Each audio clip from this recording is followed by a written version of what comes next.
Welcome to Blizzard Fire. We hope this video helps fire up your solution. In this video, I will explain how to set up your Fitbit Versa 4. First, let's get your device ready. Begin by fully charging your new Versa 4. This ensures a smooth setup. Next, download the official Fitbit application onto your smartphone or tablet. Once installed, either create a new Fitbit account or simply log in if you already have one.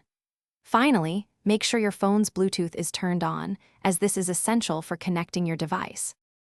Now, let's connect your Versa 4 to the app. Open the Fitbit application on your phone and tap on your profile picture in the upper left corner. From there, select Set up a device and choose the Versa 4 from the list.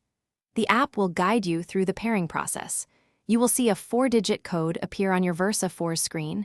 Enter this code into your phone to complete the connection. With your Versa 4 connected, it's time to personalize it. You can choose from hundreds of watch faces to match your style. Set up notifications for incoming calls, text messages, and various applications directly on your wrist. Don't forget to adjust your daily activity goals and health metrics within the app to suit your fitness journey. You can also explore and add your favorite applications, like Google Maps or Google Wallet, for added convenience.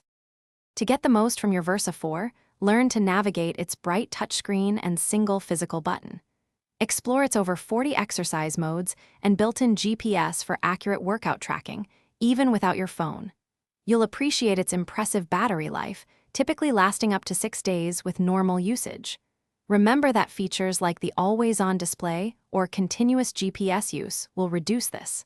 Finally, keep your device and the Fitbit app updated for optimal performance. Thanks for watching. If you found this helpful, don't forget to like and subscribe.